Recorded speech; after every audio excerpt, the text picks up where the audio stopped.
Formula One City Slicker strikes again as street track specialist Sergio Perez takes home the Azerbaijan Grand Prix first place trophy, followed home by Max Verstappen for a Red Bull 1-2. First time we see Charles Leclerc on the podium, third place. I'm Martyn Lee, joined by Jon Noble, who is at the Baku City Circuit, and Matt Q, who is back home in the UK. Let's get into it. So, we saw Ferrari dominating two sets of qualifying this weekend, and their best set of results in race trim so far this year. But does it mean that they're improving? It was still a big gap behind the two Red Bulls. Alonso, who finished just behind Leclerc less than a second, said that Leclerc was lucky to end up on the podium. So what do we think about today's race? Does it show that the gap is perhaps a little bit tighter up front? The battle with Red Bull and Aston Martin are not that simple. Jon, we'll start with you as you're there in Baku and you've just witnessed it in person. What do you think of Ferrari's performance? Well, tale of two halves, isn't it? We've got a car in qualifying that I think's a match for Red Bull, potentially better than Red Bull, as we saw this weekend when circumstances are in its favour. We saw that all season. We saw it in Bahrain. We saw it in Saudi. Remember, Leclerc had the engine penalty there. So the car is quick on one lap, absolutely no doubt. What it hasn't got is the tyre durability of the Red Bull. It can't manage the tyres, can't look after the tyres. They degrade too much over the course of the race. This is now the issue that Ferrari need to get on top of. They did a lot of work pre-Australia, made some progress there. We didn't see what Leclerc did in Melbourne because he was out on lap one. But that's followed through to this weekend. But I think they're still chasing answers. They still aren't really sure how big the gap is. I asked Fred Vasseur tonight that, is your problem not aero? It's not a concept problem. Is this purely a mechanical setup problem that if you can get this car set up so the tyres are looked after better, is that the key to matching Red Bull? And he kind of agreed, but said we aren't sure what the deficit is, because here, after the safety car, as they switched to the hards, it's clear Red Bull he reckoned, were going for a two-stop at that point because both drivers were pushing hard. But he said, Charles, we would focus on the one-stops. We backed away, so that's why the gap grew.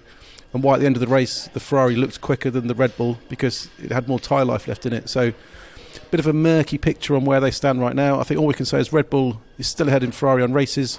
We just don't know by how much. Matt, it's clear that Ferrari need to bring new parts to that car and improve it, not just to catch Red Bull, but then leapfrog them as well. No time between these two races, a back-to-back with Miami next weekend. How are you reading Ferrari's performance? Well, they've said, cost cap limitations, whatever, no B-spec car, but they're going to have a string of upgrades, and I think it's sort of something like 3 of the next 5 races they're going to be bringing new parts to creep a little bit ahead. But as Jon says, it's better, but just nowhere near it, and to the point where Leclerc said there was little to be gained from sort of mounting a stout defence against Perez in a sprint race, and then both Red Bulls today, because he knew the tyre deg wasn't there. And I looked at the sprint race lap times, and Perez sort of flatlines a really nice sort of 1 minute 44 second lap time, whereas Leclerc starts on a high 1:43 and then ends up in the 1:45s over a 5-lap stint, a sort of really pronounced drop off with the rear tyre wear. And it was interesting to look at the GPS traces, and a lot of that is,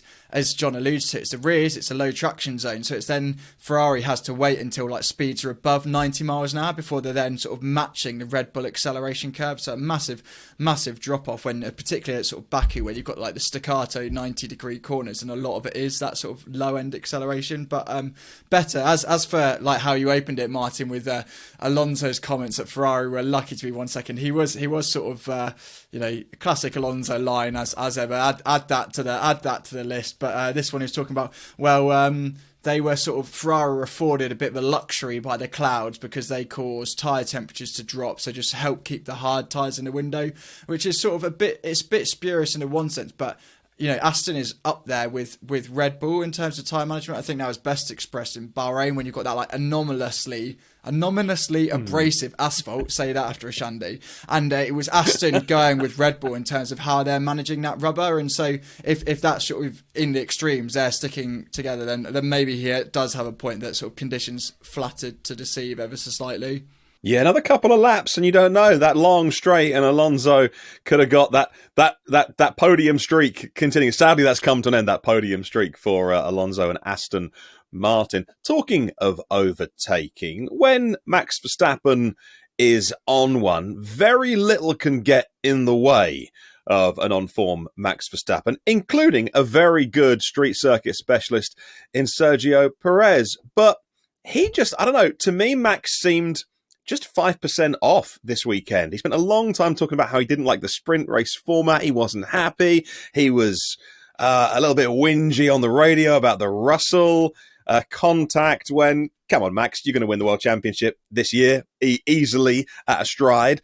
Whereas Sergio Perez, well, okay, it's another victory, and he seemed to hold off Max Verstappen this weekend. No damage on today on Max's car. So, John, how do you read that? Was it simply the safety car, the missed timing? Well, Red Bull did nothing wrong with calling in Max Verstappen. He, could pit. He was in the lead, and they brought him in. It looked to me like Nick De Vries still had the car running. It didn't look like it was going to be an obvious safety car. It wasn't a big shunt. So Red Bull, I think, made the right call to bring in Max Verstappen. But after that, handed the win to Sergio Perez, and Max couldn't overtake. What are your readings of the two Red Bull drivers today? I think while the safety car pit stop looked like it cost Max, I think even if they're pitted in that order under race conditions and Max had come out in front, I think Perez just had the quicker car today. I think just more on top of the balance.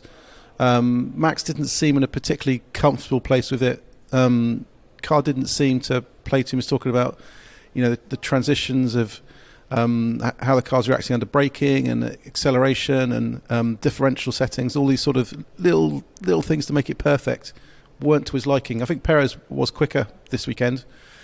And it's this endless mystery of why Sergio is so quick on street circuits. Christian Horner was asked tonight, why. He doesn't know. We've asked Perez in the past, he doesn't know. But I just wonder if it's something to do with this. We know he's this so-called tyre whisperer, that he can kind of react and feel how things are. So, is it purely something along those lines that he can just read how a track's gripping, how a track's coming up and rubbering in, and how the conditions change over the course of race? That these little factors, when you're battling against a driver in the best car where 1/10 per lap can make all the difference, are these tiny little elements, the things that swing them in Checo's favour? Because it was the same story in Saudi. I think he was quicker than Max there, even though Max was held back by that grid penalty.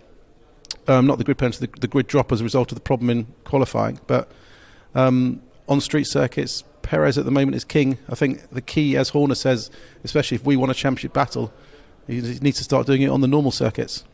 Well, we do have a championship battle on our hands. Adrian Newey has designed an absolute beast once again. It's going to be Red Bull taking the World Championship. The assumption is Max Verstappen. Perez on the radio, Matt, after the finish, saying we can still win this year. Well, if he was talking about a team game, of course we can still win. Red Bull are going to win if the performance stays as it is. What he was talking about was my side of the garage can still win. So have we got a duel there? Can Perez take the fight? So what is, let's be honest, Red Bull make very clear, a number one driver in Max Verstappen? I have to be careful, because this time exactly 12 months ago, I think when Perez out-qualified Verstappen, everyone was going, this is it, the car's overweight, Perez is happy with the understeer, we've got a proper title race on our hands, and very quickly thereafter it obviously fizzles out. So an element of being reserved about it. Just to throw back to last year as well, it was nice because Perez lost the race last year with the VSC because he let his tyres cool too much, and then the grip sort of completely went because he didn't manage it. And so obviously slightly different circumstances, but to use a race intervention to help him win this time, a nice bit of reversal in that part. But sort of getting into his mindset, he was speaking to credit to Sky. He was saying that, I can't leave my family behind and travel, 200 days of the year unless I believe I've got a real possibility of beating Verstappen, and he maintains that he absolutely he has, and that if it wasn't for Australia, for example, I think he's a 6-point deficit at the minute, and he would be ahead. That's what he firmly believes, and that's what gets him out of bed in the morning. So he absolutely believes there's a title fight.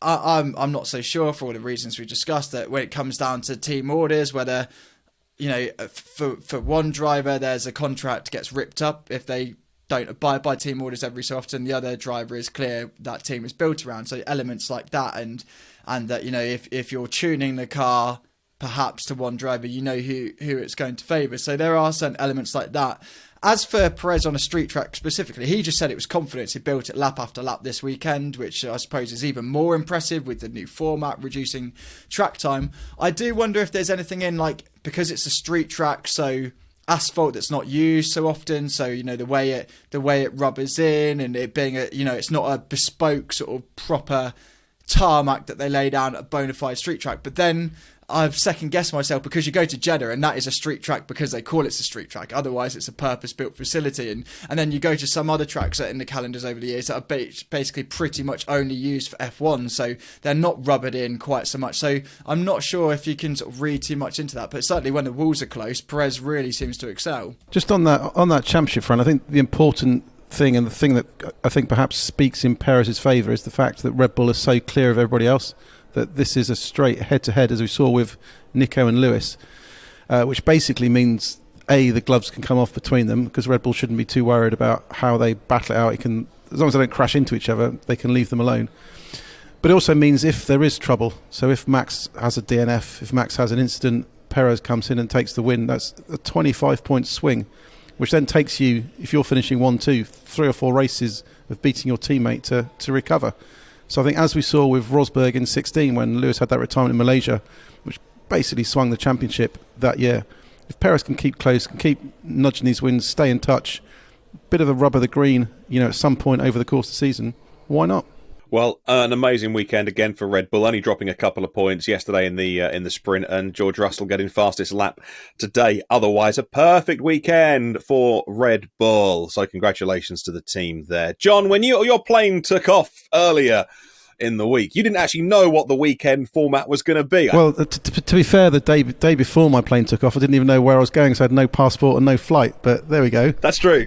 That's true. That's true. I think it's a fair. We thought that the change would be ratified, and it was, and we're glad you made it, by the way, and that you rebooked your flight. I was, you and I made a video straight after the rules change, and I was a little bit negative about the weekend. I don't think it's perfect, but maybe I was a little quick off the mark. I enjoyed watching Formula One this weekend. It felt like they were always qualifying. I was ready for the sprint on Saturday afternoon.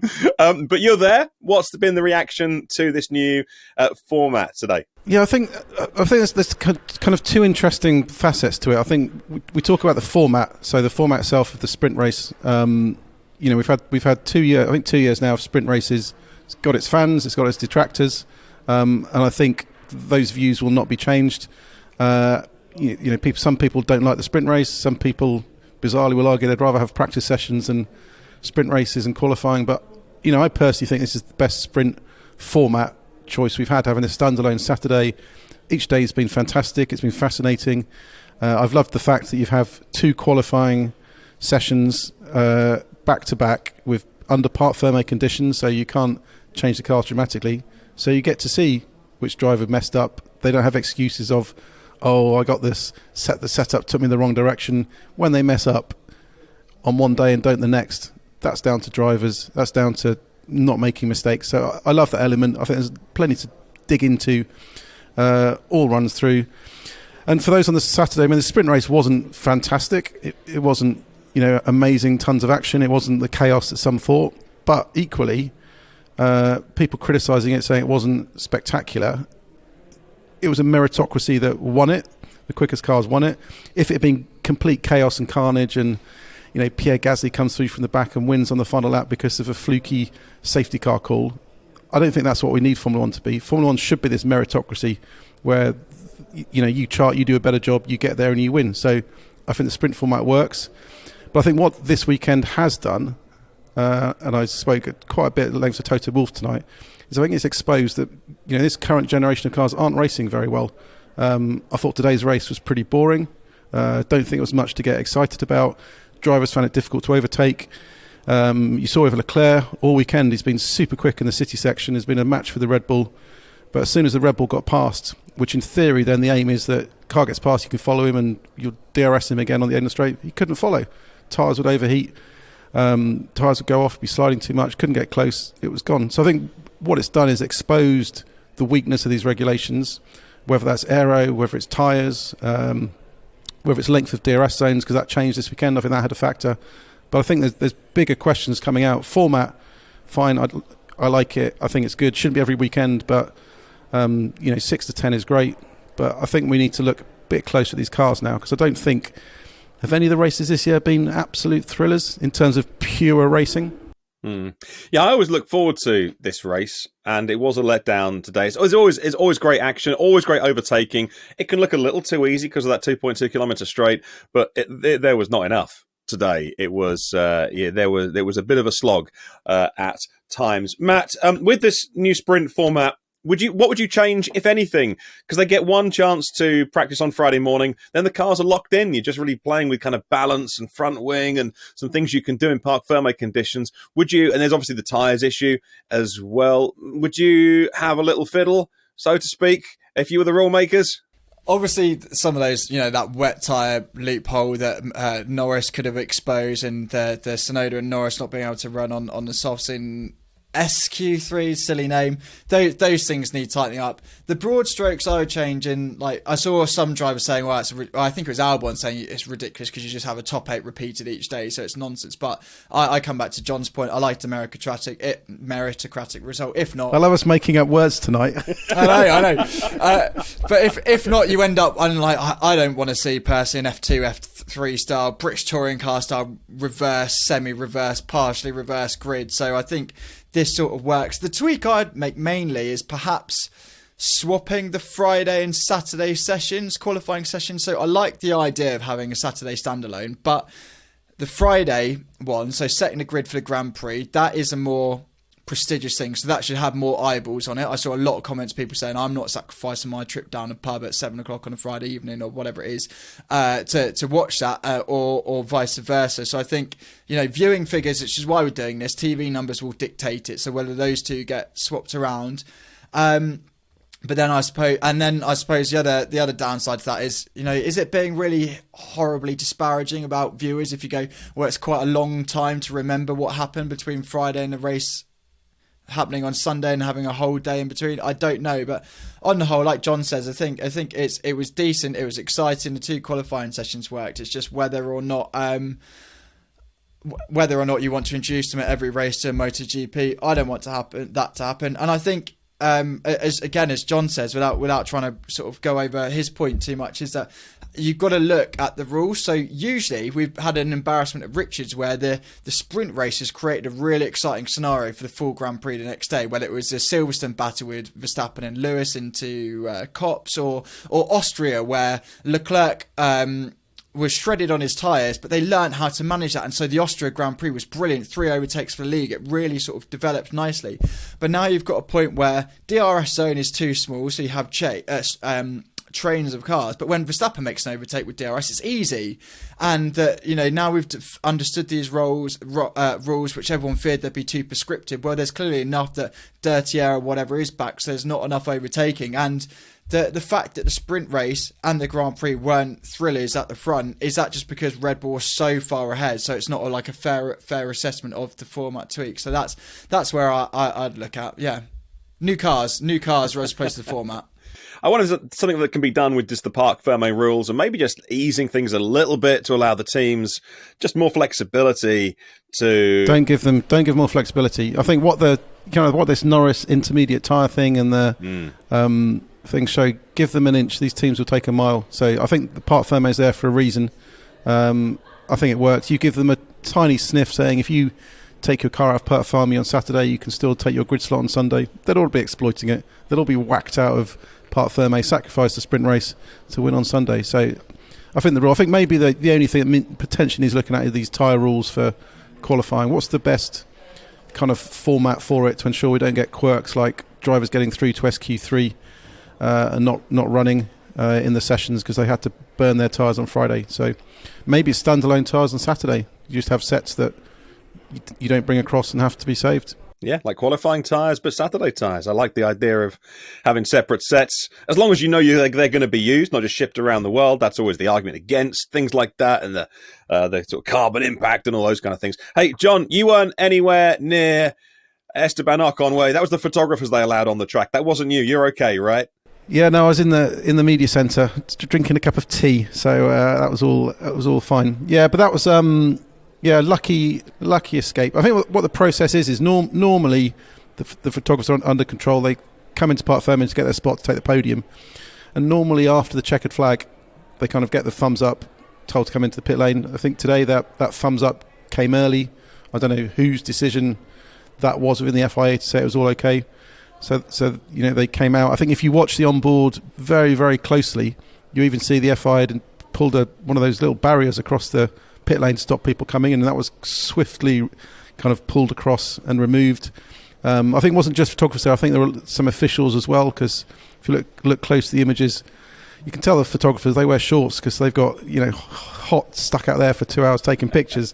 There's a lot of people in smart trousers, and photographers don't wear smart trousers when they're out working on track. So it's not just photographers, but yes, the sort of thing shouldn't happen, inexcusable, and one of those things I think won't happen again because there'll be a new procedure in place for the next race. It was too close. It was. When you look at the onboard particularly, the long distance shot tends to... Sometimes those camera angles don't always show things too well, but the onboard was pretty scary because obviously the photographers are focused on their job and they're not looking at the racetrack. They're looking to get their spot. They want to get the right shot, the right podium shot. So, yeah, that won't happen again, and we're glad that won't happen again. But, so again, it kind of unthinkable how it would happen, because with cameras everywhere, race control could have said something, maybe even the pit wall could have said to Esteban that something was happening, but he wasn't pre-warned, so he came in at full speed on the speed limiter. But there we go. Yeah, we spoke to Alan Permain tonight about it. He said they were pretty surprised by it and didn't understand it, but he said equally you've got to understand that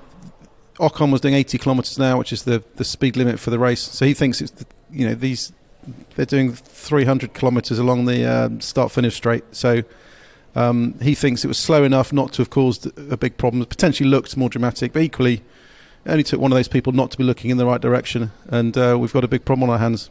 Matt, almost a month off from Formula One, and now we go back-to-back. They're flying now to Miami, that 14-hour flight, not just the teams, but us guys covering it as well. Our colleague JBL is going to go stop to stop, and you're going to be out there to join him as well. What are you looking forward to stories-wise from Miami? Bit of resurfacing there, and what do you think about Red Bull's chance to dominate in Miami? Yeah, I don't want to end the video on a downbeat note, but to run away with Alonso's points when you have got the humid conditions, high temperatures, and how Ferrari struggle with the tyres at that track, however, last year, whether we're going to sort of have more of the same, whether those problems will be exacerbated. But like you say, you've got the new tarmac. I wonder if off-track might be quite interesting, sort of the relationship between the Miami Grand Prix and the fans, because it's been noted on social media, and blimmin' hell, the special offers spamming my inbox of the massive discounts tickets are going for. So whether what the appetite is for that Grand Prix second time round. I thought it was a great qualifying track, lots of off camber, some scary bits, but it wasn't a good racetrack. So what the appetite will be, and obviously got real water, and whether they can get on top of the catering, and just what the shelf life is of that Grand Prix. I think we might learn a bit more about that this year, if there's loads and loads of empty seats, or if it is again like a who's who of the rich and famous patrolling around there, because it's still sort of a nouveau Reece Jewell in a crown, to cram a few cliches together. Yeah, everyone's really excited about Las Vegas this year. It sort of seems to have taken some of the attention away from Miami. But John, what sort of racing are you looking forward to from Miami? Yeah, well, I think we're going to have the usual kind of tale of two halves. I think we'll have Red Bull clearly in front. The question will be if Ferrari or Leclerc can get up there in qualifying. I think a lot will depend on DRS zones again, because the Red Bull is still streets ahead in the DRS, so if they wind those DRS back, not only has implications for the race but also for qualifying. But race pace, I can't see Ferrari making the gains they need to make in the short term, and then it should be a case of what we see behind. You'd hope Baku here was maybe a bit of an aberration. We often see it here. The race is either complete chaos, tons of overtaking, safety cars, and unpredictable events, or the drivers kind of go around and look after their tyres and nothing happens. So we have these peaks, and I think today wasn't helped by the early safety car. Everyone stopped potentially earlier than they needed to, and then stretched the hard tyres. So it's one of those, you get these in Formula 1 sometimes, early safety car which doesn't trigger another safety car equals everyone managing tyres and not much racing going on. So hopefully just want a bit more action in Miami, and hopefully the resurfacing, a bit more grip, because I actually think the track could be good for racing. I think we saw more moves last year than people gave it credit for. Some frustrations, but a bit more grip on that track. I think it looked fantastic at times last year. We loved the fake marina, and hopefully, bit of a buzz in the paddock. Good stuff. Well, that'll do it for our coverage of the Azerbaijan Grand Prix. Was the weekend format a success with you? What do you think? Leave us a comment below. What do you think about Ferrari? Was that gap so big? Or was it compressed by the safety car? What do you think about that? What about Aston Martin not on the podium? What's going on? Where was Fernando Alonso? Let us know in the comments below what you thought about this weekend's action and what you've just witnessed. Let us know what you think. And make sure you subscribe to the channel so you can stick with us as we look forward to the Miami Grand Prix in a week's time. We'll see you on the next one.